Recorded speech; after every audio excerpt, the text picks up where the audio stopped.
और दूसरे दिन ही जो उनके घर में एक गऊ जिसको फल खिलाया था, वो गऊ भी मनुष्य रूपी पुत्र प्रदान करती है।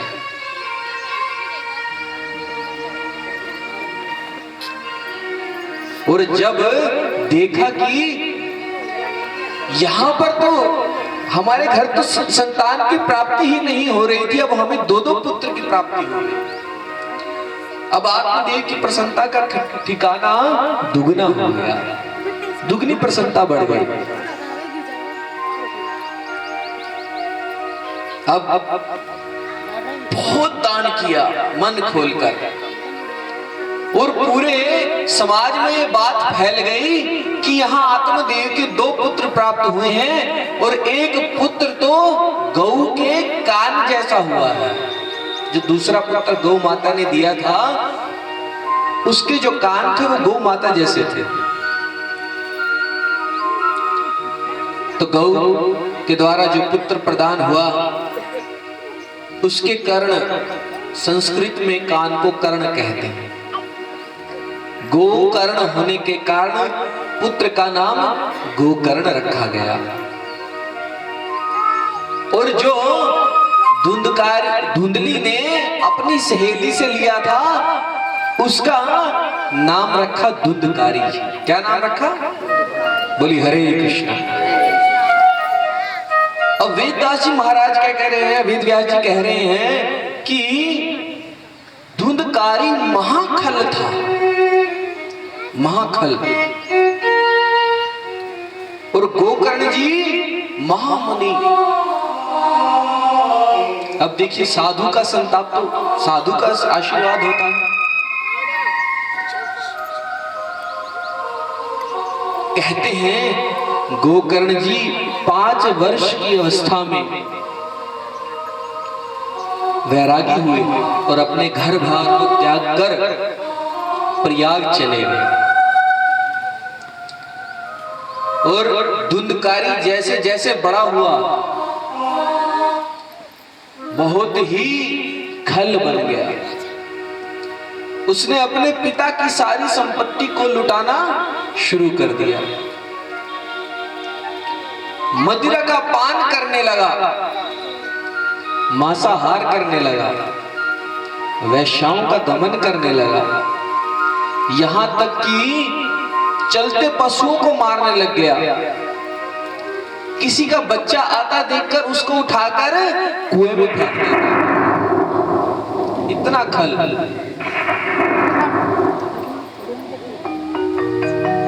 अब एक दिन गोकर्ण जी महाराज आते हैं अपने घर की ओर। पिता उनको अपनी अवस्था का विषय बताते हैं कि भैया आपके भाई ने ऐसा ऐसा किया है। तो गोकर्ण जी अपने पिता आत्मदेव को समझाते हैं कि पिता, इस संसार में जितने भी संबंध हैं वो स्वार्थ से जुड़े हुए हैं, और आप कब तक अपने इन स्वार्थ रूपी संबंधों को ढोते रहेंगे? ये संबंध मात्र दुख ही प्रदान करते हैं। आपको इस समय में वैराग्य हो जाना चाहिए और अपना धन, संपत्ति, घर बार इत्यादि त्याग कर वन की ओर गमन करना चाहिए, और वहां पर श्रीमद् भागवतम का अनुष्ठान कर कर भगवत प्राप्ति करनी चाहिए।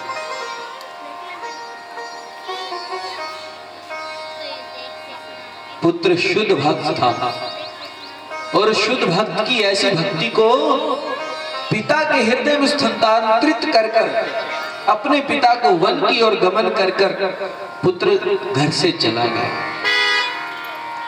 अब आत्मदेव जंगल में चले जाते हैं और वहां पर श्रीमद् भागवतम जी का अनुष्ठान कर कर भगवत धाम को प्राप्त करते हैं। अब देखिए, इधर धुंधकारी महाखल हो गया। अब पिता के जाने के बाद और भी स्वतंत्रता उसको मिल गई। बोली हरे कृष्णा। बोली हरे कृष्णा कृष्णा कृष्णा हरे हरे, हरे राम राम राम हरे हरे। अब धुंधकारी को टोकरने वाला कोई नहीं था। पिता के जाने के बाद उसकी मानो छुट्टी हो गई, स्वतंत्रता मिल गई उसको। अब उसकी हरकतें और बढ़ गई। वो घर के सामान भी उठा उठा के बेचने लग गया, अपनी माता को पीटने लग गया, मारने लग गया। अब माता बूढ़ी थी बेचारी, दुखी होने लगी। संध्या के समय माता ने भी जाकर कुएं में क्या कर ली, अपनी आत्महत्या कर ली। हरि बोल। अब धुंधकारी उस समाज के लिए, उस गांव के लिए एक क्रोप सा बन गया, एक महामारी बन गया। कहते हैं माता की आत्महत्या के बाद धुंधकारी 5-5 वेश्यों को अपने घर ले आया। अब 5-5 वेश्याएं घर में होंगी तो उनको खाने पीने के लिए भी होना चाहिए, उनको अच्छा बेड भी चाहिए सोने के लिए, अच्छे बर्तन भी चाहिए। तो अब धुंधकारी चोरी चकारी करने लगा, लूट मार करने लगा। तो एक दिन धुंधकारी ने राजा के घर में चोरी की और बहुत सारा हीरे मोती जवाहरात लूट कर लाया। हीरे मोती घर पे जब लेकर आया, अब व्यक्ति ऑफिस से आता है तो थका हारा होता है, पीछे बहुत सारी टेंशनें तनाव लेकर आता है, फिर उसके बाद शावर लेता है घर में आकर। अब धुंधकारी चला गया शावर लेने, नहाने। तो पत्नियों ने देखा पीछे जो वैश्याएं थी कि भैया इतना माल लाया है, राजा के सैनिक तो उसको छोड़ेंगे नहीं, और ये तो मरेगा ही मरेगा, इसके साथ हम भी मरेंगे। राजा के सैनिक इसको ढूंढ तो लेंगे ही। इतना धुंधकारी नहाकर बाहर निकला, 5 बहनें लगा लो, 5 बहनों ने ही क्या व्यवस्था कर दी, कहां पहुंचाने की, नरक लोक। और धुंधकारी को बेड पे लिटाया, हाथ पैर बांध दिए। कहते हैं धुंधकारी के मुख में गरम गरम कोयले को ठूस ठूस कर धुंधकारी की हत्या कर दी 5 वैश्यों। जिसकी जैसी करनी वैसी ही भरनी। उसने बहुत पाप किए थे अपने जीवन में। जन्म से तो ब्राह्मण था, परंतु कर्म से क्या था, चंडाल, शूद्र से भी परे चंडाल। अब किसी की आयु 90 वर्ष हो और अकारण ही उसकी मौत हो जाए, कब मौत हो जाए, मान लीजिए 60 वर्ष की आयु में उसकी मौत हो गई, तो भगवान की विधि का विधान है, जब हम जन्म लेते हैं तो हमारे मरने की तिथि भी तय हो जाती है, और जब हमें कम मौत हो जाती है तो हमें उन वर्षों की पूर्ति करने के लिए, उस समय की पूर्ति करने के लिए इस संसार में गमन करना पड़ता है। प्रेत योनि में भूत बनकर। और भगवान भगवत गीता में भी पुष्टि कर रहे हैं, भूतानि भूतज्ज, जो भूतों की पूजा करते हैं भूत लोक में जाते हैं, भूत बनते हैं।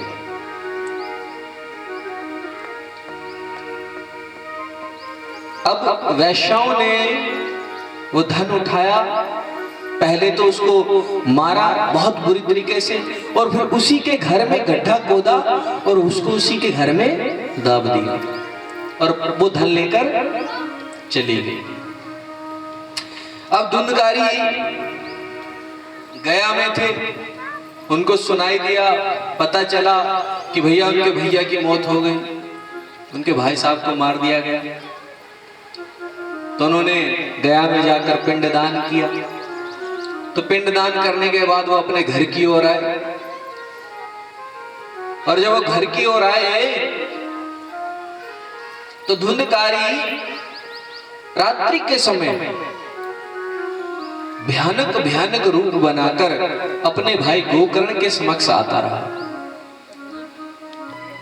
कभी गधे का मुख, कभी सुअर का मुख, कभी सिंहार का मुख, डरावनी आवाजें निकालते। अब गोकर्ण जी तो महान सिद्ध मुनि थे, उन्होंने अपने हस्त में जल लिया और मंत्रोच्चारण करके उनके पर डाल दिया, और उनके बोलने की शक्ति आ गई, माना बोलने की शक्ति आ गई। और पूछा, भाई कौन हो तुम और यहां क्या चाहते हो? हाथ जोड़कर धुंधकारी खड़ा हो गया, बोला, भैया मैं आपका भाई हूं, मैं धुंधकारी हूं। मैं अपने घर, मैंने बहुत बड़े पाप किए हैं, और मैं अपने घर में एक ब्राह्मण होते हुए वैश्यों का गमन किया, और उन वैश्यों ने मेरा ही क्या करके, मेरी ही मृत्यु करके मेरे ही घर में दाब दिया। मैंने तो तुम्हारा श्राद्ध किया था, गया में पिंडदान करा दिया। हाथ जोड़कर धुंधकारी बोलता है कि प्रभु, अगर गया में जाकर मेरे 100 बार भी पिंडदान करोगे तब भी मेरा उद्धार, मेरी मुक्ति होने वाली नहीं है। वो तो पापियों के लिए है, मैं तो महापापी हूं। तो गोकर्ण कहते हैं, भैया अगर आपको 100 बार पिंडदान भी उद्धार नहीं कर सकते, तो कल हम अपने गांव के ब्राह्मणों से, विद्वानों से पूछकर बताएंगे कि आपका उद्धार कैसे किया जाए।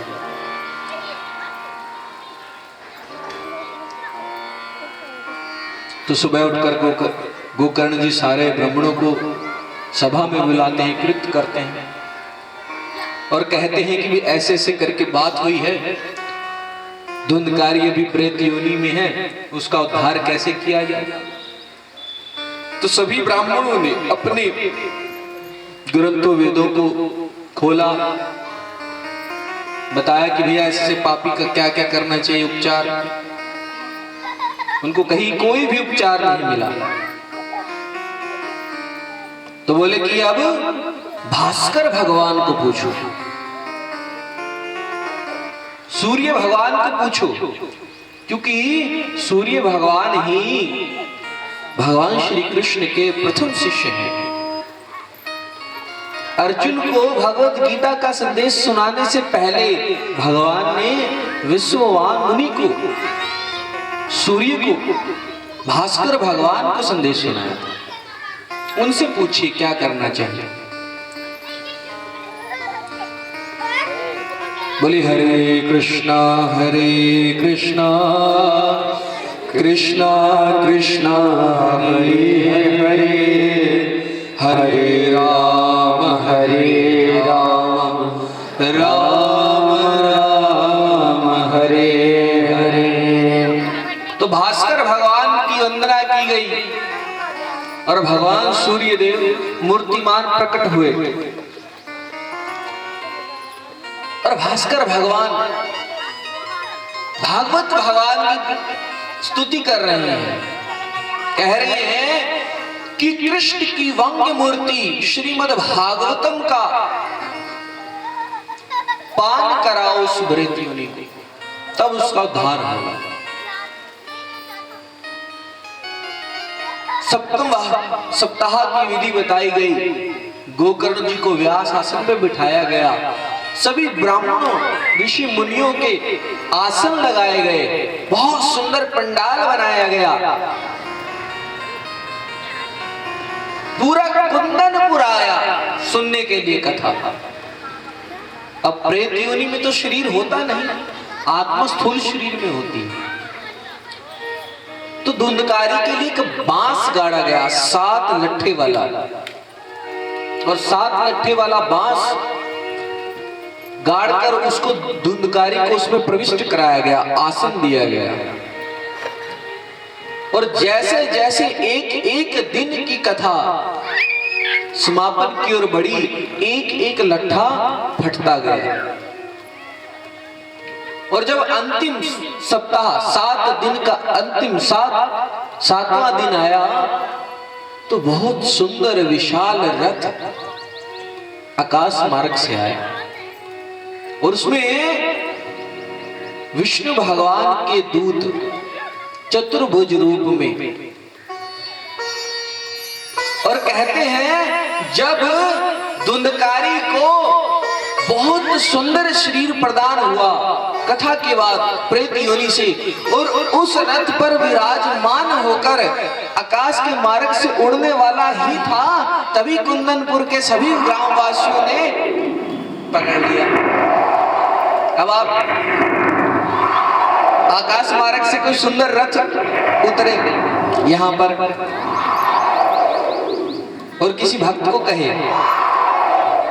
राजेंद्र जी चलिए हम आपको भगवत धाम लेने आए हैं, तो आसपास के उनको जाने देंगे? उस सुंदर रथ को देख रोक लेंगे? भैया इसी को क्यों?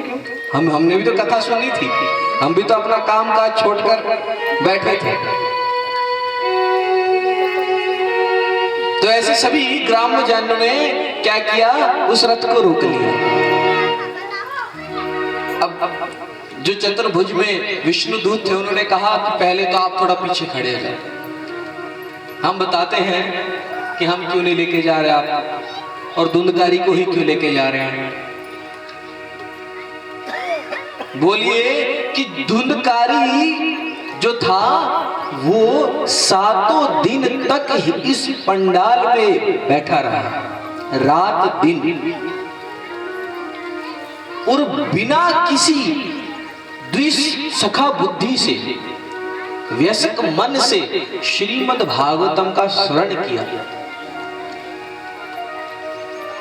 आप लोग तो अभी घर पे क्या हो रहा है, ताला नहीं लगाया, 4 बजे घास डाल के आना है पशुओं को, खेत में गन्ने की कटाई चल रही है, द्विमन से बैठे हैं, वैश्विक बुद्धि से।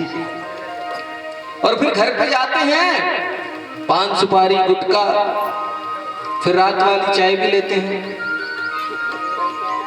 बोली विधि विधान से तो तुमने कथा सुनी नहीं, तुमको कैसे ले जाए हम भगवत धाम? और धुंधकारी तो जो सुनता था वो सुनकर क्या करता था, मनन करता था। क्या करता था? भगवान भगवत गीता में कह रहे हैं, मन मना मद भक्तो मध्य जीव माम नमस्कुरु। मेरा मनन करो, मेरा चिंतन करो, मेरे भक्त बनो।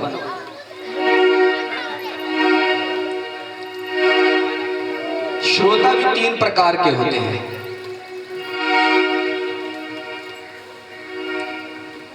एक जो सुनते हैं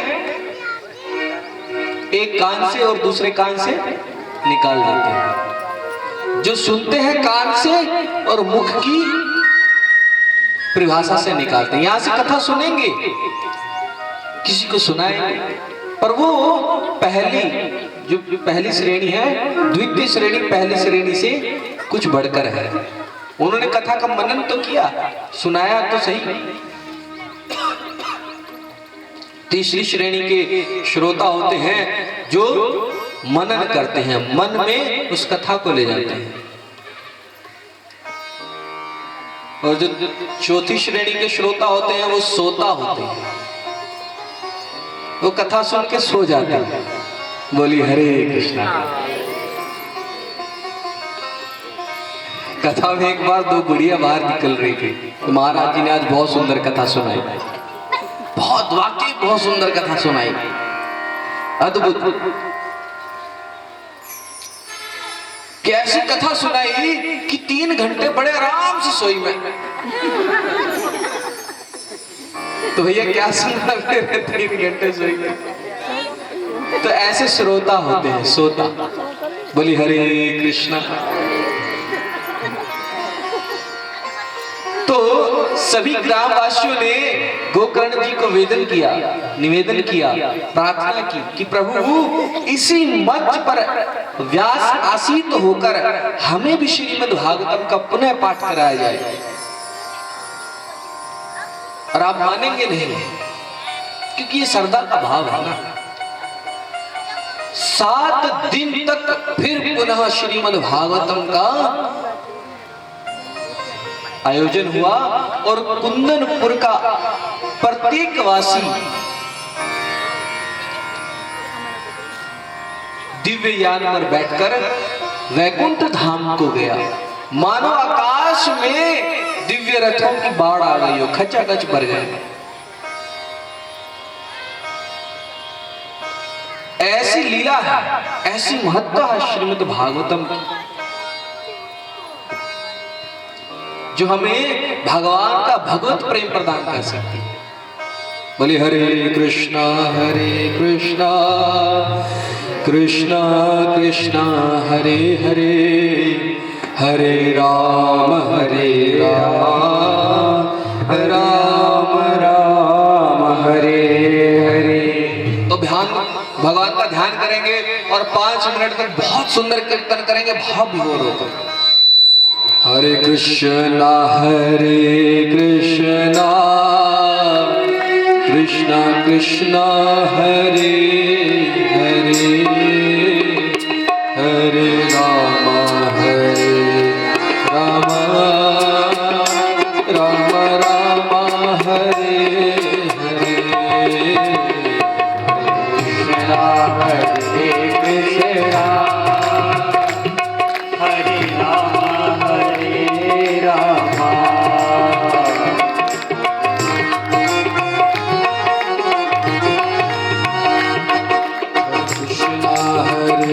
कृष्णा कृष्णा कृष्णा हरे हरे, हरे राम राम राम हरे हरे। बोलिए हरे कृष्णा कृष्णा कृष्णा हरे हरे, हरे राम राम राम हरे हरे। कृष्णा कृष्णा कृष्णा कृष्णा हरे हरे, हरे राम राम हरे हरे।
कृष्णा कृष्णा हरे हरे हरे राम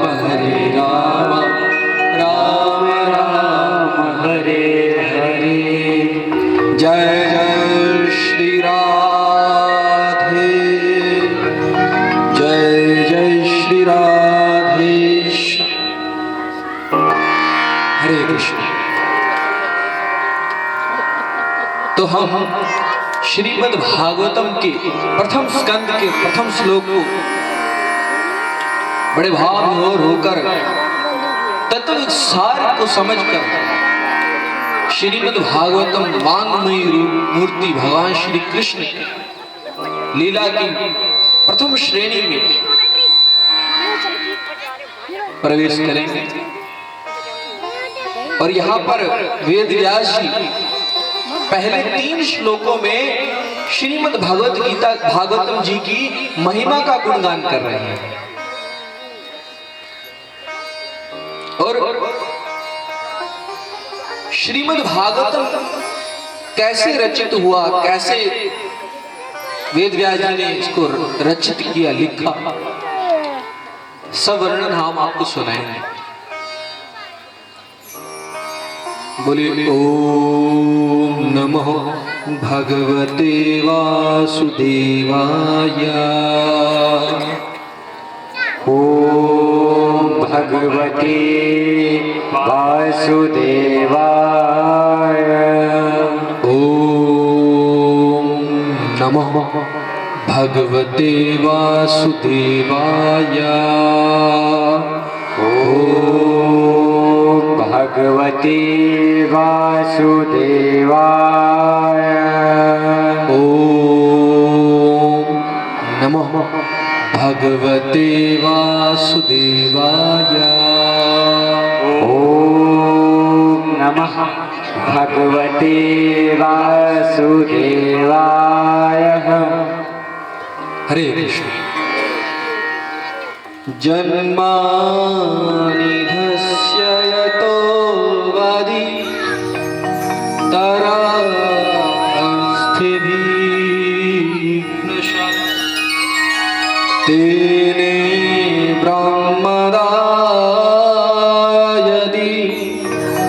कवये मोहन्त यत्सूर्यः। ये जो वारमृदं यथा विनिमयो यत्र त्रिसर्गोऽस्रः धन्मास्वेन निष्कृतं कुहु सत्यं परं धीमहि। सत्यं परं धीमहि। सत्यं परं धीमहि। आप भी बोलिए सत्यं परं धीमहि। एक बार बोलिए प्लीज।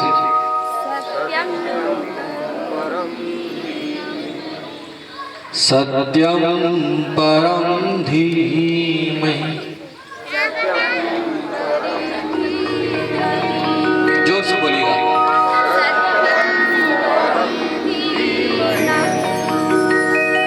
देखिए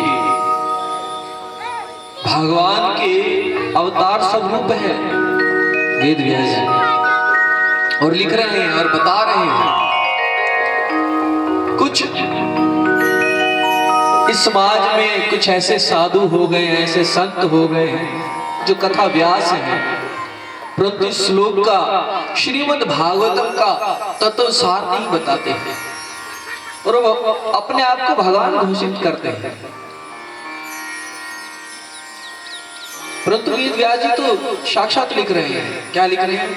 मैं उस परम सत्य का ध्यान करता हूं। सत्यम परम धीमहि। मैं उस परम सत्य का ध्यान करता हूं। कैसे परम सत्य का ध्यान करता हूं? एक एक शब्द मैं आपको समझाऊंगा। पहला है जन्मादिधस्य, जो इस सृष्टि को, ब्रह्मांड को, यहां पर हर एक, चाहे वो चराचर हो चाहे जड़ हो, हर चीज को जन्म देने वाले हैं। क्या करने वाले हैं? जन्म देने वाले हैं। आपको पता है ये जो पृथ्वी है, पृथ्वी ये 14 भुवन की मिड में है, मध्य में है। इस पृथ्वी के ऊपर 7 लोक सतलोक हैं और नीचे 7 लोक नरलोक हैं। और ये पृथ्वी मृत्यु लोक कहलाती है।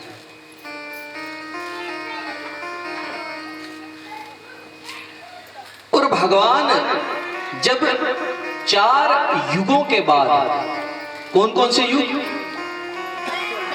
सतयुग, त्रेता, द्वापर, कलयुग। 4 युगों के बाद जब प्रलय आती है, क्या आती है? प्रलय आती है, तो भगवान सभी ब्रह्मांडों को, एक ब्रह्मांड के अंदर 14 भुवन होते हैं। ध्यान से सुनिएगा, एक ब्रह्मांड के अंदर 4 भुवन होते हैं, 14 भुवन होते हैं, 14 सॉरी। और बीच में क्या होती है? पृथ्वी। 7 ऊपर होते हैं, 7 नीचे होते हैं, बीच में पृथ्वी होती है। भूख लगी है, तने भी, परंतु जो रस आम के फल में है वो पत्ते में है, डाली में भी है नहीं। अगर आप पत्ते, डाली, तने इनकी बजाय आपको आम का फल मिल जाए तो आनंद आएगा ना। इसी प्रकार भगवान स्वरूप वेद व्यास जी कह रहे हैं, क्या कह रहे हैं कि जो श्रीमद् भागवतम है वो पका हुआ फल है, और इस पके हुए फल में तो गुठली होती है, छिलका होता है। द्रव्य रसामृत पीवतम भागवतम रसमाल्यम, कि जो ये भागवतम है ये द्रव्य है। क्या है? Liquid, juice. फल में तो गुठली होती है, छिलका होता है, ये तो पके हुए फल का जूस है, द्रव्य है। किसी को प्यास लगी हो और जूस मिल जाए, गट-गट पी जाए, गट-गट, उसको प्रयास करना पड़ेगा कुछ नहीं। बोले हरे कृष्णा, तो उसको प्रयास करना पड़ेगा, कोई प्रयास नहीं। अब देखिए, एक पत्नी बेचारी 3 घंटे चूल्हे की अग्नि के समक्ष जलकर भोजन बनाती है ना। गांव में ऐसा प्राय होता है, क्योंकि हमारे पिताश्री के, हम भी गांव से ही हैं, हमने भी देखा है। तो 3 घंटे गर्मियों में पत्नी क्या करती है?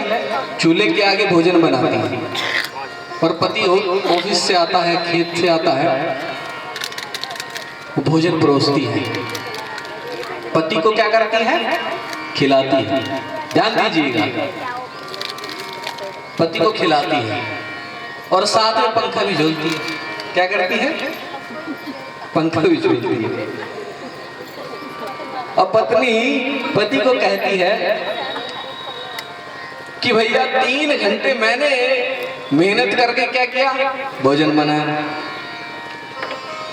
उसके बाद भी जब खा आप रहे हो, पंखा भी मैं ही झोल रही हूं आपको।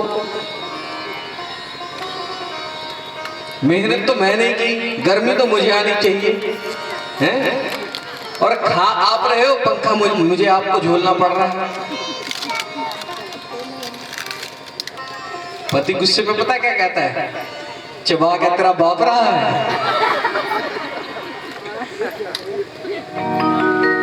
तो चबाने में क्या होता है भैया? मेहनत होती है। आप देखिए, जो व्यंजन प्रिय लोग होते हैं, जिनको खाना बहुत अच्छा लगता है, आप कभी नोटिस करिएगा अपने जीवन में, उनको सर्दियों में भी अगर वो खा रहे होंगे तो उनको गर्मी आएगी, पसीना आएगा। चबाने में मेहनत लगती है। आजकल तो लोग चबाते नहीं है, 32 बार चबाना चाहिए एक गिराही को। तो जो व्यंजन प्रिय होता है उसको खाने में गर्मी आती है, चबाकर खाना पड़ता है, मेहनत करनी पड़ती है। पर इसमें वेद व्यास जी क्या कह रहे हैं? पीवतम रस भागवतम रस माल्यमम, पान करना है, पीना है, चबाना नहीं।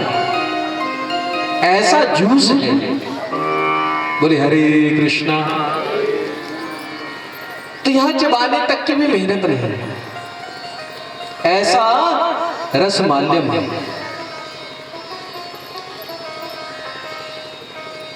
तो जब सूत जी महाराज नैमिषारण्य के क्षेत्र में पहुंचते हैं और वहां पर शौनक आदि ऋषि मुनि 88,000 ऋषि मुनि नैमिषारण्य के क्षेत्र में 1000 वर्ष तक यज्ञ आयोजित कर रहे हैं। हमने कल आपको बताया था, सूत जी महाराज कहाँ पहुंचते हैं? नैमिषारण्य क्षेत्र में।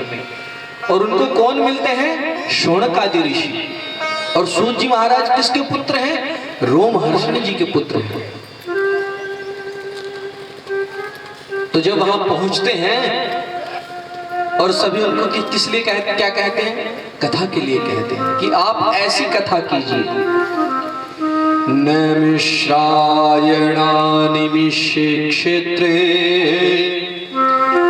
ऋषभाय शोनकादये सत्रम स्वर्गलोकाय सहस्त्र सम्मासत।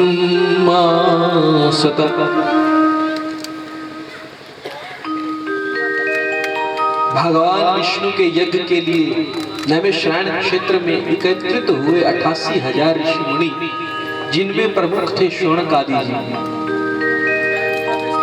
सूत जी महाराज जी से पूछते हैं। क्या पूछते हैं? 6 प्रकार के प्रश्न पूछते हैं। ध्यान रखिएगा, ये 6 प्रकार के जो प्रश्न हैं यही पूर्ण भागवतम है, बिल्कुल पूर्ण। जो भागवतम वेद व्यास जी ने लिखी थी और उस भागवतम के प्रथम शिष्य वेद व्यास जी के पुत्र सुखदेव जी महाराज जी बने। और सुखदेव जी महाराज जी ने भागवतम सुनाई परीक्षित महाराज जी को। और जब परीक्षित महाराज जी को भागवतम सुना रहे थे, अकेले परीक्षित महाराज जी को भागवतम नहीं सुन रहे थे, भिन्न भिन्न प्रांतों से आए हुए ऋषि मुनि भी भागवतम सुन रहे थे, जिनमें से थे एक सूत जी महाराज। और सूत जी महाराज आपके यहाँ सुखदेव आश्रम से, सुख तीर्थ से श्रीमद् भागवतम का पान करके कहां गए? नैमिषारण्य के क्षेत्र में जा रहे थे। तो उनको सुखदेव जी महाराज जी से द्वारा सुनी हुई इस कथा को पुनः कहने का अवसर प्रदान हुआ, शौनकादि जी की रिक्वेस्ट से। और शौनकादि जी अब सूत जी महाराज जी से 6 प्रकार के प्रश्न कर रहे हैं। पहला प्रश्न है कि हे प्रभु, जो ये ग्रंथ हैं, जो वेद हैं, उपनिषद हैं, इनमें से महान वेद ग्रंथ क्या है? महाभारत इत्यादि पुराण है, इतिहास है। इनमें से परम कल्याणकारी कौन सी चीज है? जो कल्याण का साधन हो वो ही हमें बताए। पहला प्रश्न क्या पूछा? कल्याण का साधन। क्या पूछा? दूसरा प्रश्न था कि हे प्रभु, कलयुग में, मैंने ये प्रश्न कल भी आपको बताया था कि प्रभु कलयुग के लोग क्या हैं? अल्पायु के हैं। कैसे हैं? मंद सुमंद हैं। कल का खाया याद नहीं रख सकते, इतनी मंद बुद्धि है। इनको वेद, इतिहास, धर्म, पुराण कैसे याद होंगे? और सबसे बड़ी बात क्या है? अभागे हैं। क्या है? और उपधर्मों से ग्रसित हैं। एक अपने दुख से दुखी नहीं है, पड़ोसी के दुख से दुखी है। तो शास्त्रों में इन सभी कलयुग के जीवों का क्या उपाय होगा? इनका उपाय बताइए। और कैसे वो साधन को सार रूप में समझेंगे? पहला क्या पूछा? कल्याण का साधन। क्या पूछा? और फिर कल्याण के साधन में भी सार पूछा। क्या पूछा? सार बताइए इन जीवों के लिए। और फिर तीसरा प्रश्न था कि हे प्रभु, कि हमारे अखिल कोटि ब्रह्मांड नायक भगवान श्री कृष्ण ने देवकी जी के गर्भ से कैसे जन्म लिया? कृपया से विस्तार पूर्वक बताइए। और गंगा के जल, जो चौथा प्रश्न था वो था कि गंगा के जल की तरह पवित्र करने वाले अनेक ऋषि मुनियों के द्वारा कहे गए भगवान के अद्भुत चरित्रों का श्रवण कराइए। भगवान के क्या करने हैं? चरित्रों का श्रवण कराइए।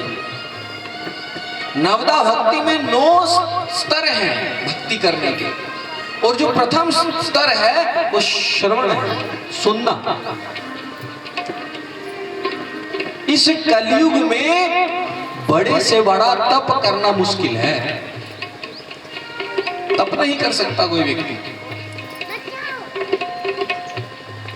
कर्म भी नहीं कर सकता, कर्म योगी भी नहीं बन सकता।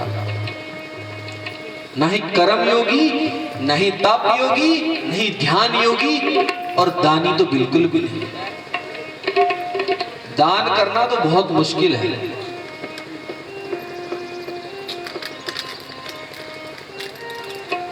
तो भगवान की कथाओं का क्या कराएं? श्रवण करें, सुनना ही तप है। 88,000 ऋषि मुनियों ने अपने विष्णु के द्वारा, जो विष्णु होती यज्ञ होने थे, उन यज्ञों को छोड़कर सूत जी महाराज जी को व्यास गद्दी पर स्थापित किया और क्या किया? श्रवण किया। क्या किया? श्रवण किया। श्रीमद् भागवतम का यहाँ पाठ कर रहे हैं, है ना? आप लोग आए हैं और पिछले 1-1.5 घंटे से बैठे भी हैं और आगे 1-1.5 घंटे के लिए बैठेंगे भी। तो ये बैठकर सुनना ही क्या है? तप है। ये कलयुग का तप है, बैठकर सुनना। व्यक्ति एक स्थान पर बैठ भी नहीं सकता, टिक नहीं सकता। ये एक स्थान पर बैठकर सुनना सबसे बड़ा तप है, और श्रीमद् भागवतम को सुनना सबसे बड़ा तप है। बोले हरे कृष्ण। फिर भगवान के भिन्न भिन्न अवतारों के रूप में बताइए, उन्होंने कितने अवतारों का क्या किया? अवतरित हुए, और कैसे कैसे भौतिक जीवों को क्या किया? उद्धार किया। और फिर अंत समय में जब परीक्षित महाराज जी ने सुखदेव जी के द्वारा कथा का श्रवण किया, कैसे उन्होंने भगवत धाम गोलोक की प्राप्ति की, उनके मोक्ष की कथा सुनाई है। बोले हरे कृष्णा कृष्णा कृष्णा हरे हरे, हरे राम राम राम हरे हरे, हरे कृष्णा कृष्णा कृष्णा हरे हरे, हरे राम राम राम हरे हरे। सावली सूरत पे मोहन दिल दीवाना हो गया।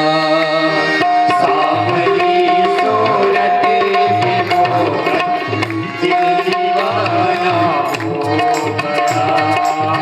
सावली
वाले दूसरा में दिल के तीसरा मुझे बचाया दिल दीवाना हो सावली सूरत पे मोहन दिल दीवाना हो गया दिल दीवाना हो गया मेरा दिल दीवाना हो गया दिल दीवाना हो गया मेरा दिल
तीसरा तीसरा तीसरा तीसरा सपनों में आता आपकी सूरत पे मोहन दिल दीवाना हो गया आपकी सूरत पे मोहन दिल दीवाना हो गया आपकी सूरत पे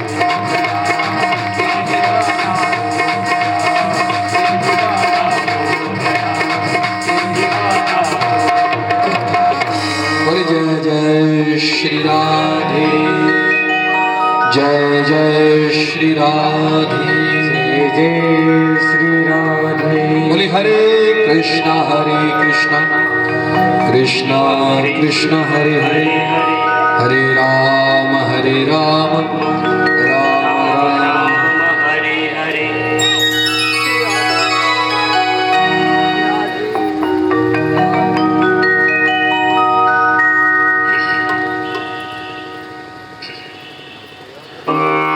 हरे कृष्ण।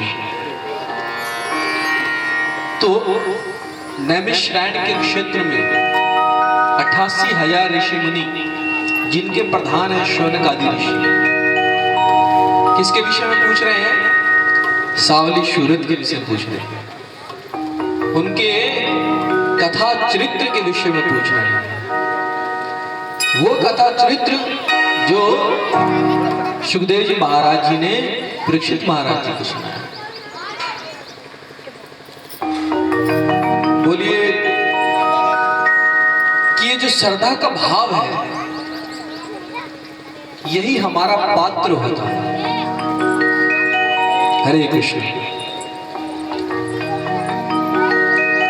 जो श्रद्धा होती है ना, वही मनुष्य का पात्रता होती है।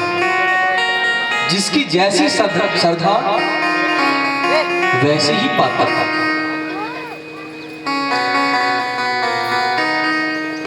और जब जिस स्थान पर संत निवास करे,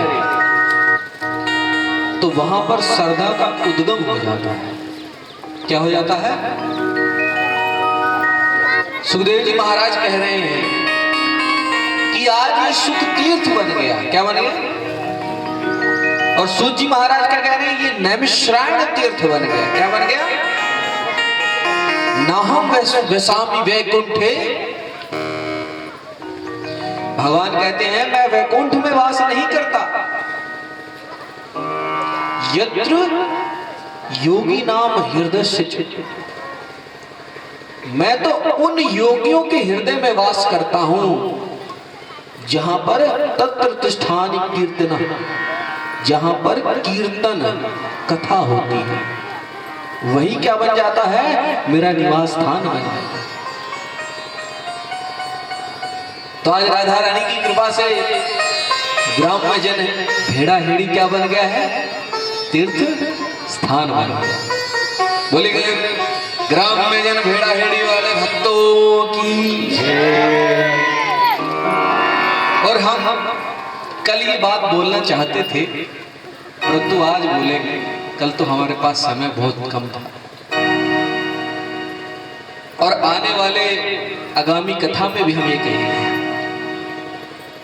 चंद्रवंश में प्रकट हुए अखिल ब्रह्मांड नायक भगवान श्री कृष्ण, रसराज भगवान श्री कृष्ण, जिनका वंश था यदुवंश।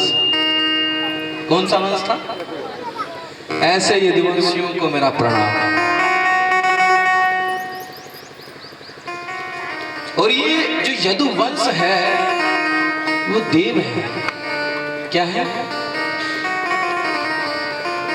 ब्रह्मा ने जब इस सृष्टि का निर्माण किया और धरती पर पाप पड़ा, आगे ये प्रकरण आएगा, परंतु हम इसको छोटे से रूप में पहले बता दें। जब ये पाप बढ़ा तो पृथ्वी महारानी गाय का रूप धारण करके ब्रह्मा के पास गई, और ब्रह्मा जी पृथ्वी को लेकर भगवान विष्णु के पास गए, और विष्णु भगवान ने पृथ्वी को आशीर्वाद किया कि हम बहुत जल्दी ही क्या करेंगे? पृथ्वी पर अवतीर्ण हो। और जब भगवान अवतीर्ण हुए तो सभी देवताओं को क्या किया? आदेश किया। क्या आदेश किया? कि चंद्रवंश के यदुकुल में क्या करो? जन्म लो। क्या करो? तो ऐसे पावन पवित्र यदुकुल को हमारा बना। यदुवंश में देवताओं ने जन्म लिया और फिर भगवान ने जन्म लिया। बोली हरे कृष्णा कृष्णा कृष्णा हरे हरे, हरे राम राम राम हरे हरे। नारद पुराण में कहा गया है, श्रद्धा पूर्वो सर्वधर्मा। अगर श्रद्धा है तो सभी धर्म है, अगर श्रद्धा नहीं है कोई धर्म नहीं। अगर प्रेम है तो संबंध है, अगर प्रेम ही नहीं तो संबंध नहीं है। फिर क्या कहा? मनोरथा फल पदायन। श्रद्धा है तभी सभी धर्म है, और जब धर्म है तभी मनोरथ होता है। क्या होता है? और जब मनोरथ होता है तभी फल का प्रदान होता है। क्या होता है? तभी फल मिलता है। मैं श्रोताओं के विषय में बताया था पहले। कुछ श्रोता सूर्य श्रोता होते हैं। सूर्य श्रोता आपके खेतों में जब हम खेती करते हैं, एक बार चारा बीजते हैं, एक बार बरसीन, है ना? बरसीन ही बोलते हैं आप लोग। तो उस बरसीन में एक सुंडी पैदा होती है, सुंडी ऐसे से चलती है, जो वो बरसीन को खाती है। तो वृक्षों ने उत्तर दिया और वृक्षों ने कहा कि ये भगवान श्री कृष्ण की प्रेममयी शक्ति श्रीमती राधा रानी के स्वरूप है और वैराग्य की प्रकांड दिगंबर मूर्ति है। अगर इनको वापस लाना है तो श्रीमद् भागवतम का पाठ कराओ। किसका पाठ कराओ? और वेद व्यास जी भी पुत्र क्यों चाहते थे? वेद व्यास जैसे मुनि भी पुत्र क्यों चाहते थे? पुत्र इसलिए चाहते थे कि अब आप अपने जीवन में कोई 1-2 करोड़ रुपया कमा ले, 3-4 बंगले हो, है ना, 50-60 बीघे जमीन हो और आपकी कोई संतान ना हो, तो आप सोचेंगे ना कि आगे आने वाला कोई वाली वारिस हो। सोचते हैं ना? इसी प्रकार सुखदेव जी, परीक्षित, वेदव्यास जी महाराज सोच रहे थे कि मेरे पास एक अध्यात्म का पुंज है। सभी वेदों ग्रंथों को तो मैंने बांट कर हर एक ऋषि मुनि को दे दिया, परंतु जो मेरे पास श्रीमद् भागवतम ग्रंथ है वो मैं अपने पुत्र को ही दूं। उसका भी कारण है, आपको आगे बताएंगे क्यों कारण, क्या कारण है।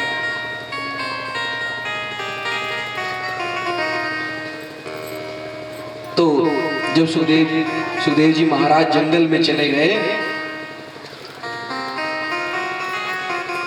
तो जंगल में जाते ही ध्यान करने लगे, तप करने लगे और भगवान श्री कृष्ण का ध्यान करने लगे। सुखदेव जी महाराज की जो कथा है, जो जन्म की जो कथा है, भगवान शिव और पार्वती जी से जुड़ी हुई है। अभी शिवरात्रि गई है, तो शिवरात्रि के दिन ही भगवान शिव ने अपनी उमा को, पार्वती मैया को अमर कथा सुनाई थी। कौन सी कथा सुनाई थी? और वो अमर कथा श्रीमद् भागवतम कथा ही थी। और अमरनाथ में सुनाई थी। वहां पर भगवान भोलेनाथ ने डमरू बजाया, हर जीव को भगा दिया, परंतु एक अंडा वहां पर शेष रह गया और वो अंडा तोते का अंडा था, शुक का अंडा था। और जब भगवान शिव शंकर जी कथा सुनाने लगे तो उमा को बोले कि उमा हमें प्रति उत्तर करते रहना, क्योंकि मैं तो बड़े ध्यान मग्न होकर कथा सुनाऊंगा, आंख बंद करके सुनाऊंगा। और आपको एक विषय बता दूं मैं कथा का, ये कथा गाद्य नहीं है, सॉरी पाद्य नहीं है, गाद्य, गाकर सुनाई जाती है, बोलकर नहीं। अगर हम आपको श्लोक गाकर सुनाएंगे तो आपको समझ में नहीं आएगा, आपको तो बोलकर सुनानी पड़ेगी। तो ये गान में है। तो भगवान शिव शंकर तो आंख बंद करके बड़े भाव से सुना रहे थे और उमापति जी ऐसे शरण करा रहे थे कि उमा जी सो गई, प्रति उत्तर करते करते सो गई। अब जो शुक था, जो शुक का अंडा था वो फूटा और उसमें से शुक जी आए। अब वो शुक ऐसे शुक हैं कि पैदा होते ही तोते का तो स्वभाव है, अगर आप उसको संस्कृति सिखाओगे संस्कृत में वो वाक्य करने लगेगा।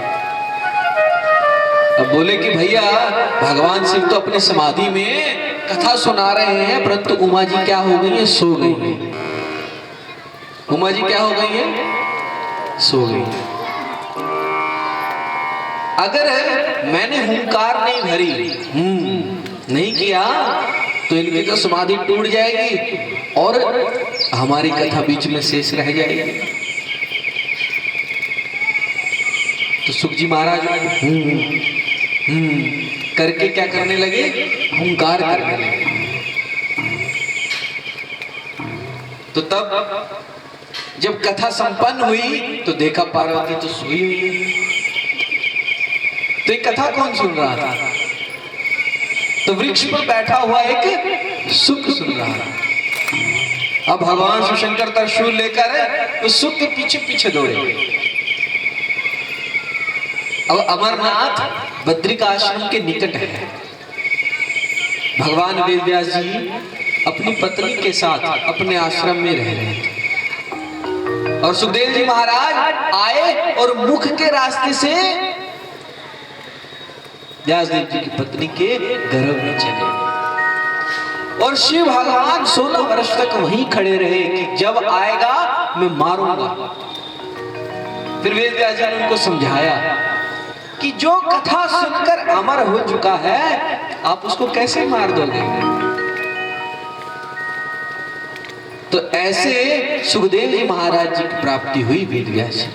बोले सुखदेव जी महाराज की जय, श्रील व्यासदेव जी की जय, जय जय श्री राधे। तो जब सुखदेव जी महाराज वन में चले गए तो व्यासदेव जी दुखी होकर अपने घर को लौट आए और उन्होंने अपने प्रकाट शिष्य को भेजा और शिष्य ने जाकर जंगल में बहुत सुंदर तरीके से इन श्लोकों का गान किया। ये श्लोक 10 स्कंद के हैं और इन श्लोकों को सुनकर सुखदेव जी महाराज जी के मन में एक अविचल सी बेचैनी पैदा हो गई कि इतना आनंद है इस श्लोकों में, रसामृत है। क्या है, वरह पीठा नटवरम बपू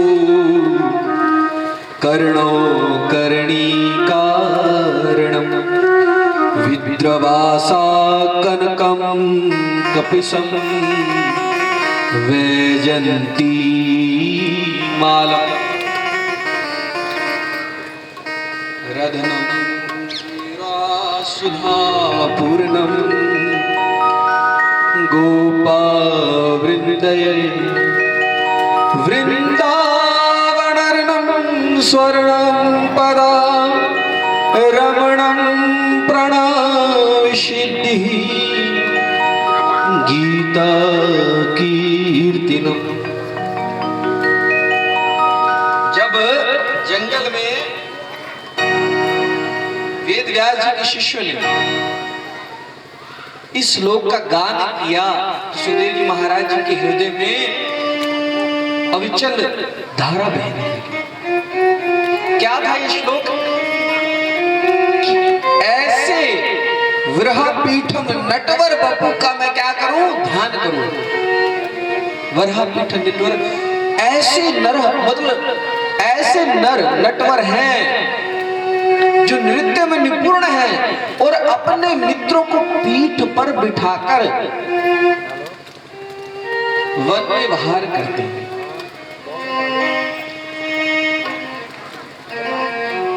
उनके कानों में बहुत सुंदर कनक शोभ रहे हैं, कुंडल, और उनके मुख पर इतनी सुंदर हंसी है।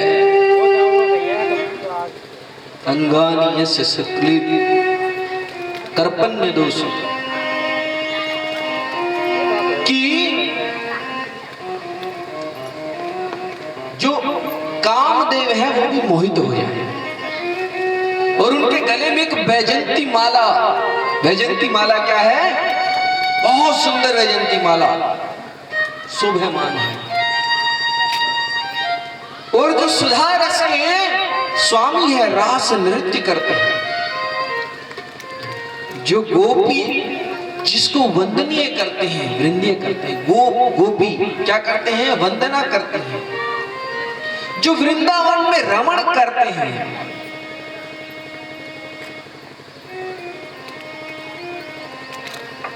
और जिनकी कांति स्वर्ण जैसी श्याम सुंदर है, और जिनका यशोगान कीर्ति ब्रह्मांड के नायक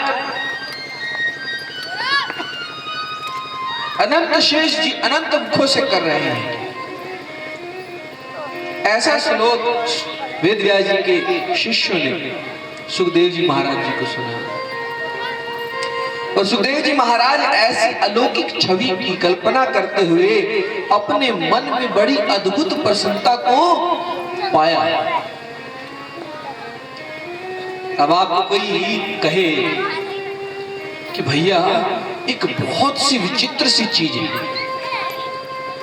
अभी अभी उसका प्रकट्य हुआ है, दिखने में बहुत सुंदर है, तेज है, तेजस्वी है, तो आपके मन में कौतूहल सा मच जाएगा, कहेगा कि मैं जरूर देख के आएंगे उसको। बड़ी पवित्र चीज है, नेचुरल चीज है, जिसको देखने से, मांगने से, सुनने से हर चीज मन में तो पूरा हो जाता है। तो आपके मन में एक बार तो आएगा कि भैया देखनी चाहिए। और अगला जो श्लोक सुनाया, बहुत सुंदर श्लोक सुनाया। पहला जो श्लोक था वो भगवान की कायाकल्प के विषय में था, और दूसरा श्लोक सुनाया अहो वाक्यम सतन कालकूटम जीधामय सयापादय स्वाधि लोभे गतिं धातु चित्रं तत्त्वानयकं वा दयालु शरणं व्रजे। तीन अक्षर आप भी बोलिए, दयालु शरणं व्रजे। बोलिए दयालु शरणं व्रज में, शरणं व्रजे। दयालु शरणं व्रज, दयालु शरणं व्रज। इसमें भगवान की दया के विषय में बताया। किसके विषय में बताया? कि जब भगवान छोटे से बच्चे के रूप में थे, 11 दिन के थे, छोटे से बच्चे के रूप में थे, कि एक राक्षसी ने कालकूट नाम के विष को अपने स्तन पर धारण करके भगवान को मारने की कोशिश की, पूतना ने। और उस पूतना को गोलोक धाम में दर्जा दिया। किसका? माता का। दानम दयालु शरणम ब्रज। ब्रज के अंदर माता का दर्जा दिया पूतना को। भगवान की दया के विषय में बताया। आप भगवान से कैसी भी दृष्टि रखें, अगर आपके गांव में कोई हरे कृष्णा मंदिर का कोई भक्त भी आया और कोई कहे इन हरे कृष्णा वालों को तो कोई काम ही नहीं है, रोज आके बेड़ाड़ी में बैठ जाते हैं, एक बार ये भी कह दिया ना मात्र हरे कृष्णा, तो क्या हो गया? कल्याण। अगर कोई भगवान से द्वेष रखे, क्या रखे? द्वेष भी रखे तब भी मुक्त हो जाए। ईर्ष्या, शत्रुता भी रखे तब भी भगवान उसको अपनाते हैं। कोई कहे भगवान श्री कृष्ण मेरा ऐसा कर दिया, ऐसा कर दिया, मेरा ये पूरा नहीं हो रहा। लड़ाई करो तो सही भगवान से। अगर प्रेम नहीं करना चाहते तो क्या करो? लड़ाई करो, सुनाओ, कहीं अपनापन तो रखो। फिर देखो भगवान की दया। कभी मंदिर में जाते हो मंदिर में, भगवान के समक्ष कहते हो, बातें करते हो, अपनी कथा सुनाइए कभी उनको। सौदा करने तो जाते हो पर कथा सुनाने नहीं जाते। 5 रुपए का, 11 रुपए का, 21 रुपए का, 51 रुपए का प्रसाद बांटेंगे, काम करवा दो। दलाल बना रखा है भगवान को। ऐसे नहीं, भगवान के पास जाओ, संबंध बनाओ, क्योंकि संबंध ही प्रेम है। चाहे वो संबंध बनाओ माता पिता का, चाहे वो संबंध बनाओ पुत्र का, चाहे वो संबंध बनाओ प्रेमी का, चाहे वो संबंध बनाओ शत्रु का, परंतु संबंध बनाओ।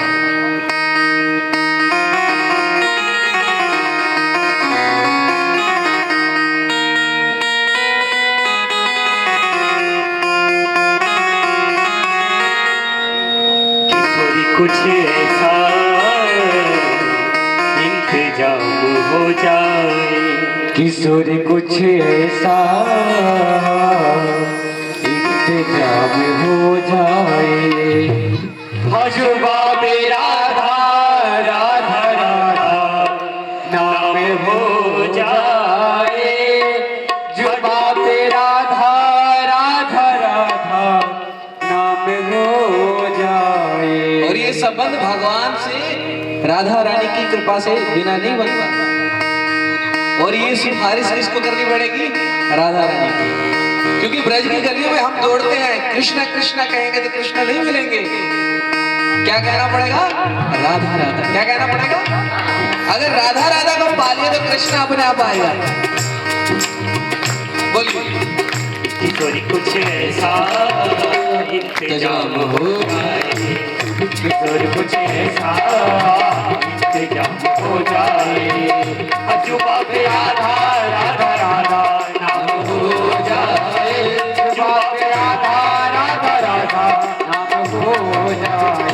किशोरी कुछ ऐसा इंतजाम हो जाए, किशोरी कुछ ऐसा।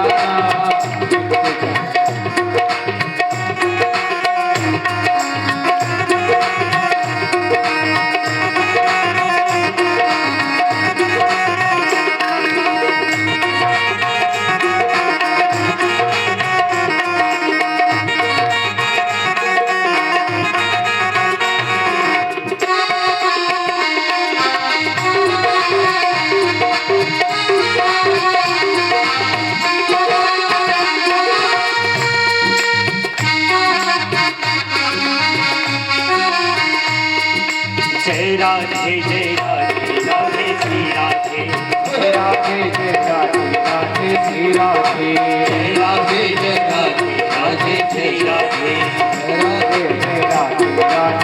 राधे जय राधे राधे श्री राधे जय राधे श्री राधे जय राधे श्री राधे जय राधे श्री राधे जय राधे श्री राधे जय राधे जय राधे राधे श्री राधे जय राधे जय राधे राधे श्री राधे और कुछ ऐसा इंतजार हो जाए ईश्वर कुछ ऐसा इंतजार हो जाए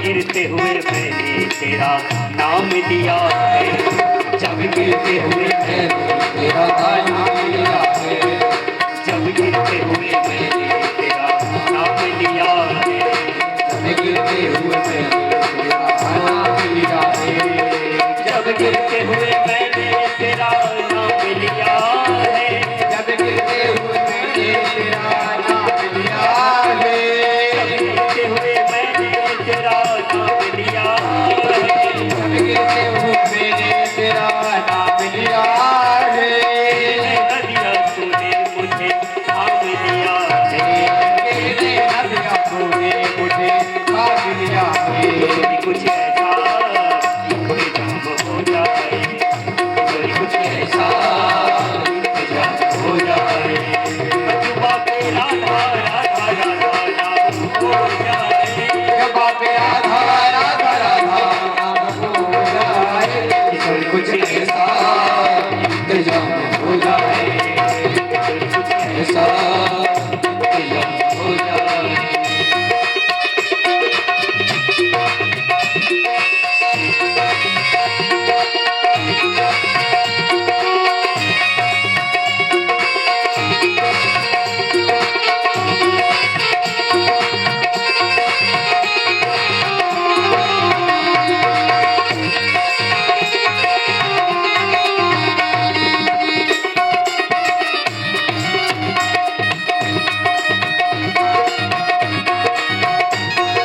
जय राधे जय राधे राधे श्री राधे जय राधे जय राधे राधे श्री राधे जय राधे जय राधे राधे श्री राधे जय राधे जय राधे राधे श्री राधे जय राधे जय राधे जय राधे जय राधे जय राधे जय राधे जय राधे जय राधे जय राधे जय राधे राधे श्री राधे जय राधे जय राधे राधे श्री राधे जय राधे जय राधे राधे श्री राधे जय राधे जय राधे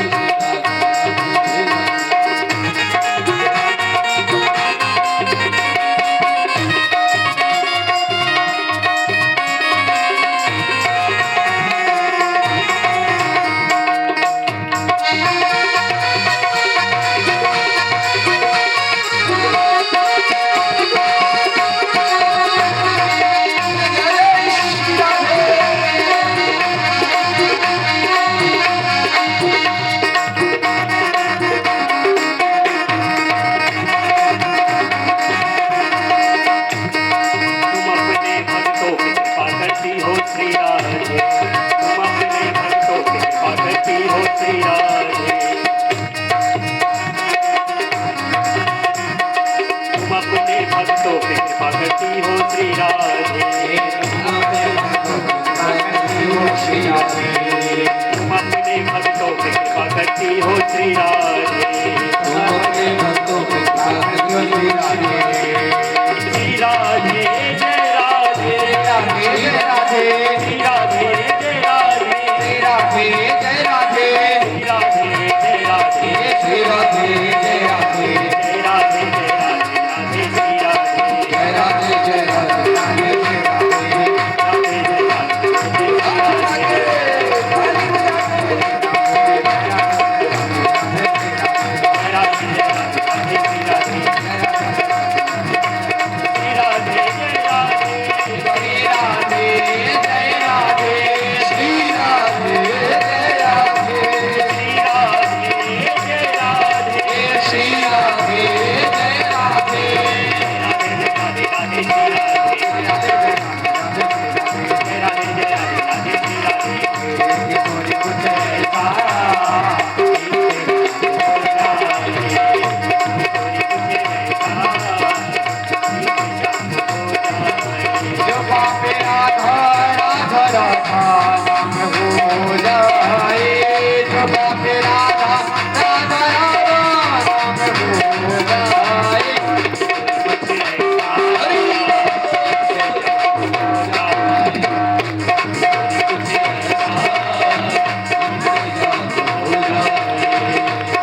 जय श्री राधे। बोलिए वृंदावन बिहारी लाल की जय। बोलिए भागवत भगवान की जय। तो इस प्रकार से दो श्लोक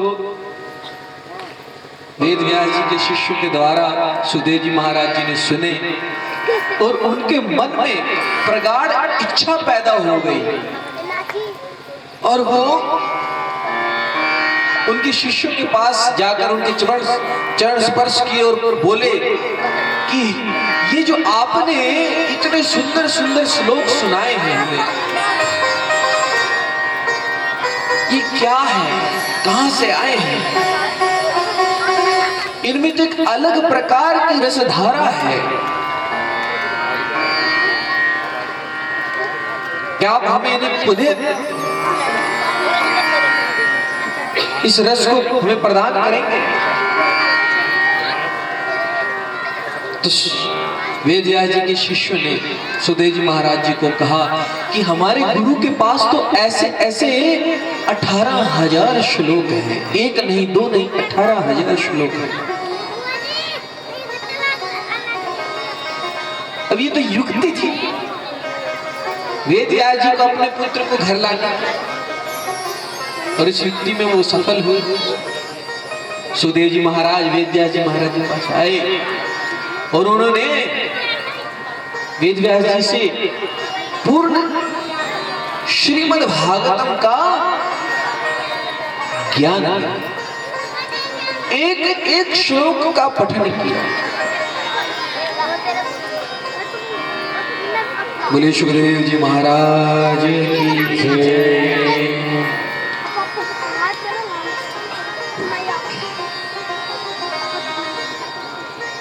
तो सूत जी महाराज जी से सोनकादि ऋषि पुनः पूछते हैं कि हे प्रभु, जो वेद व्यास जी हैं उनके मन में ऐसा विचार आया कैसे कि वो श्रीमद् भागवतम जैसे महान ग्रंथ को रचित करे? उनकी रचना कैसे हुई? श्रीमद् भागवतम ग्रंथ की रचना कैसे हुई, बताइए हमें जानने के इच्छुक हैं।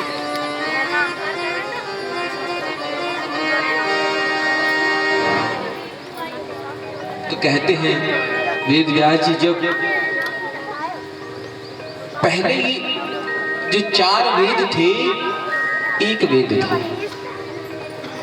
और इस 4 वेदों को, और ये एक वेद अलौकिक संस्कृति में था। संस्कृत अलौकिक संस्कृत, बहुत कठिन संस्कृत में था। उस अलौकिक वेद को 4 भाग में वेद न्यास, वेदों का न्यास करने से वेद व्यास इनका नाम पड़ा। इन्होंने एक वेद को 4 वेदों में खंडित किया और फिर इतिहास पुराण ऋचाओं का निर्माण किया।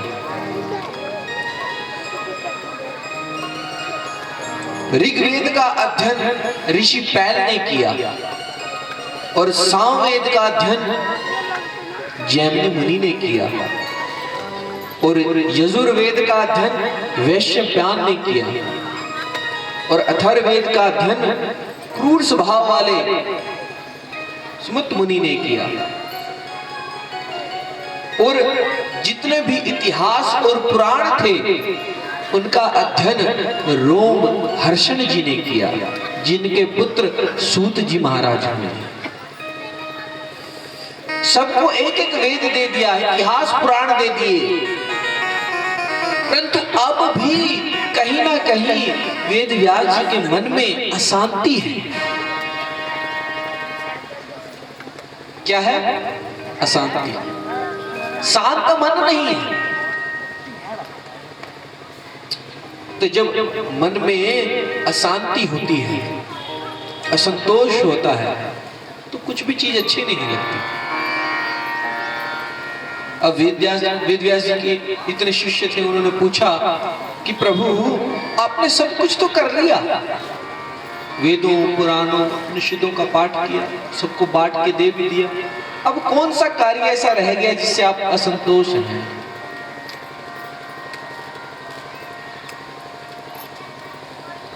बहुत इस संतोष का उनको कुछ कारण नहीं मिल रहा था।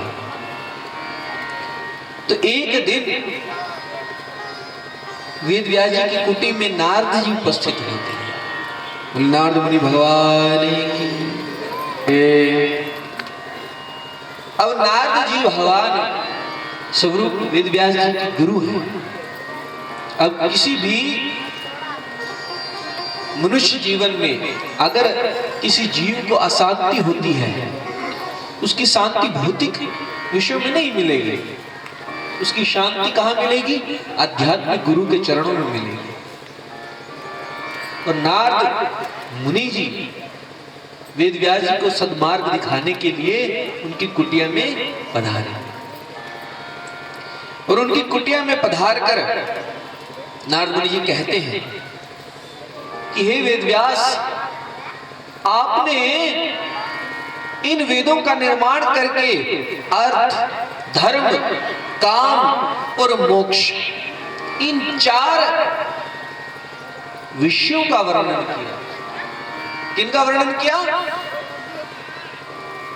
हरि बोल, ध्यान है आपका?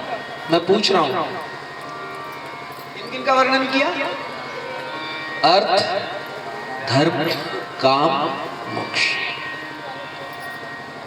अर्थ, धर्म, काम, मोक्ष का वर्णन करने पर भी आपको ये शांति क्यों नहीं हुई? इसका कारण ये है कि आपने इन 4 चीजों का वर्णन तो किया है, परंतु वो जीव के लाभ के लिए किया है। अब आप किसी विद्वान पंडित जी के पास जाएंगे, कहेंगे जी हमसे फलाना फलाना अपराध बन गया है, कोई मुक्ति का कारण बताइए। अब वो मुक्ति का कारण तो बताना दूर की बात, ब्राह्मण देवता अपने हिसाब से उस मोक्ष की विधि को तोड़ेगा मरोड़ेगा और प्रस्तुत कर देगा। उसको अर्थ चाहिए। बोली हरे कृष्ण। धर्म को भी भगवान को आगे बुद्ध का अवतार लेना पड़ा। किसका अवतार लेना पड़ा? भगवान बुद्ध का अवतार। 24 अवतारों में से एक है भगवान बुद्ध का अवतार, जिन्होंने हिंदुओं के ग्रंथों को तिरस्कार किया, सनातन धर्म का तिरस्कार किया। भगवान विष्णु के अवतार हुए हैं बुद्ध अवतार। क्यों? क्योंकि हमारे वेदों में, ग्रंथों में जो ज्ञान है, उस ज्ञान का निजी लाभ उठाने के कारण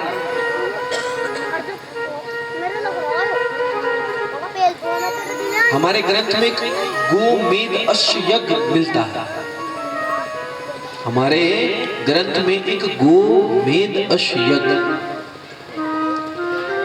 उसमें क्या होता है कि एक बूढ़े बैल की बलि दी जाती है और उस बूढ़े बैल की बलि देकर उसी बैल को पुनः जीवित किया जाता है नव यौवन बैल के रूप में। परंतु इन ब्राह्मणों ने उस अर्थों को मोड़ तोड़ कर उस बैल की हत्या करके भगवान को बलि चढ़ाकर स्वयं गो मांस का भक्षण करना शुरू कर दिया था। जब ब्राह्मण ही गौ मांस के भक्षण करने लगेंगे तो धर्म बचेगा। तो ऐसे धर्म का तिरस्कार करने के लिए भगवान बुद्ध ने दिया। तो नारद जी कहते हैं कि हे व्यासदेव, तुमने जो अर्थ, काम, मोक्ष, धर्म का वर्णन किया है, इससे जीवों का कल्याण नहीं होगा। वो भौतिक जीव को अच्छे से, भौतिक जीवन को अच्छे से निर्वाह कर सके, मात्र इतना कर सकते हैं। परंतु तुमने शुद्ध भक्ति का वर्णन कहीं नहीं किया, जो जीव के लिए मोक्ष प्रदायनी है, जो लाभ है, जिसको प्रेम मिलेगा भगवान का, वो कहीं वर्णन नहीं किया। आपकी भक्ति इन वेदों में कपट नहीं है, भेद विभेद के निष्पक्ष नहीं है। शिव पुराण लिखा तो शिव की महिमा गा दी, भक्ति पुराण लिखा भगवती पुराण की महिमा गा दी, भगवती ही महारानी सब बड़ी हैं, शिव पुराण ही बड़ी। गरुड़ पुराण लिखा, गरुड़ जो भी पुराण लिखा आपने उसकी महिमा उसी पुराण में बड़ा चढ़ाने कर दी। अब जो शिव पुराण पढ़ेगा तो कृष्ण तत्व को नहीं समझ पाएगा, जो शक्ति पुराण भगवती पुराण पढ़ेगा वो शिव तत्व को नहीं समझ पाएगा। तो आपने कंफ्यूजन क्रिएट कर दी, संशय, जीव को संशय में डाल दिया। बाकी कलयुग में इतना समय नहीं है किसके पास कि 4 वेद पढ़ सके। अगर वो 4 वेद पढ़ भी लिए तो समझ नहीं सकता। हमारे आचार्य जी कहते हैं, श्रील प्रभुपाद जी कहते हैं, हरे कृष्णा, बोले हरे कृष्णा कृष्णा कृष्णा हरे हरे, हरे राम राम राम हरे। कथा में शांति बनाए, ये मेरा निवेदन है।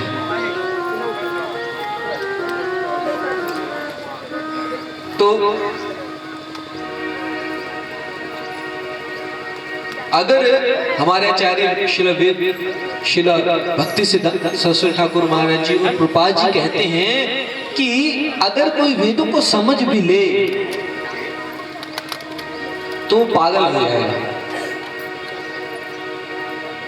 एक सार तत्व पे नहीं पहुंच पाएगा। तुमने तो भटका दिया, मार्ग दिखाने की बजाय भटका दिया जीवों को, ऐसा नारद जी कह रहे हैं श्रीमद् भागवत।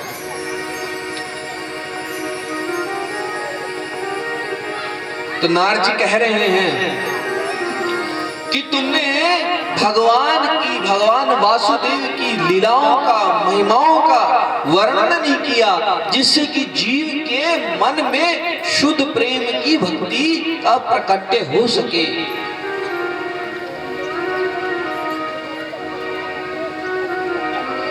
अहम पुरातीत भावे भवन मुने दास्तशु कस्यावश्चन वेदवादिनम्।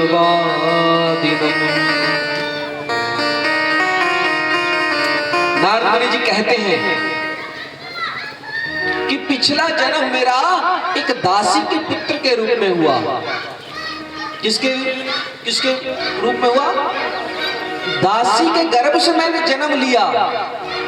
पिछला जो जन्म है मेरा दासी के गर्भ से है। अहम पुरातीत, मेरा जो पुराना तीत है, भावे भवम मुने दास्य स्तु, एक दासी के घर में मेरा जन्म हुआ। नारद मुनि जी बता रहे हैं किसको? वेद व्यास जी।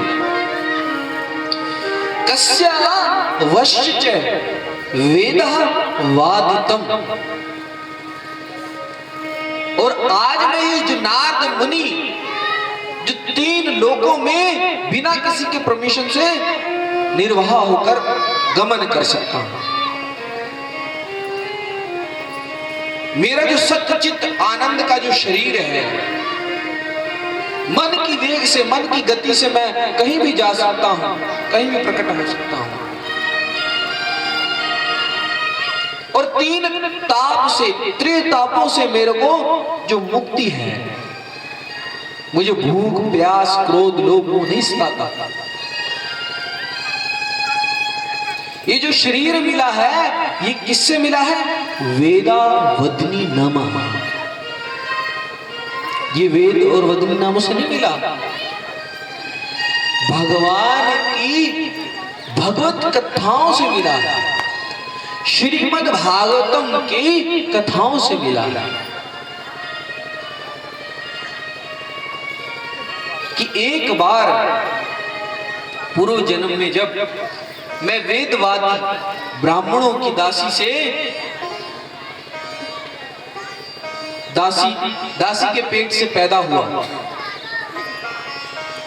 और जब हमारे गांव में एक बार बहुत सारे साधु सन्यासी लोग आए, उस समय चतुर्मास का समय था। किसका समय था?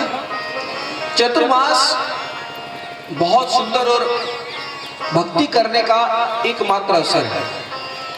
इसमें भक्त लोग एक समय भोजन करते हैं और बाकी समय में भगवत कथा करते हैं। तो चतुर्मास में मेरी माता की जो सेवा थी वो ऋषि मुनियों के भोजन बनाने की सेवा थी। किसकी सेवा थी? और इस सेवा के कारण मुझे उन ऋषि मुनियों के साथ संग समागम करने का अवसर प्रदान हुआ। और जब एक बालक, हरे कृष्णा, एक बालक, छोटा सा बालक जिसके मन में बड़ी चंचलता होती है और वो किसी के बैठाए से बैठता नहीं, सुनाए से सुनता नहीं, परंतु मेरे मन में उन साधु, उन मुनियों का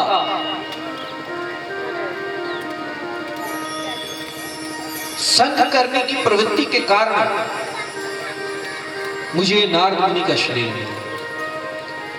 जब वो साधु लोग भोजन प्राप्त करते थे, उनका जूठन, क्या चीज? उनका जूठन इकट्ठा कर कर हम खाते थे।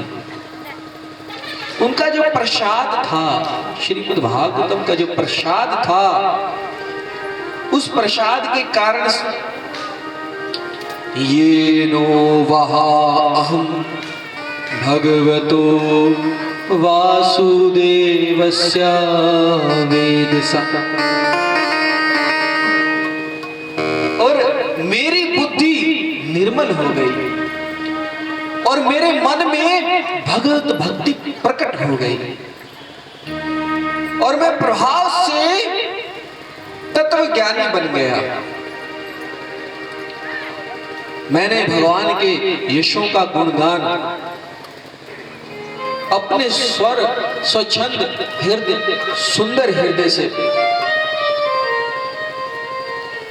मानो मेरे मन के अंदर भगवान श्री कृष्ण की कल्प मूर्ति, वांगमय मूर्ति नृत्य कर रही है।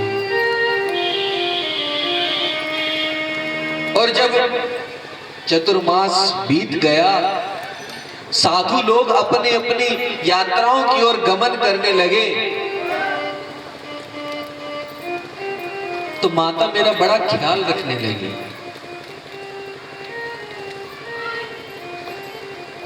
और नारद जी उस समय तत्वज्ञानी हो चुके थे।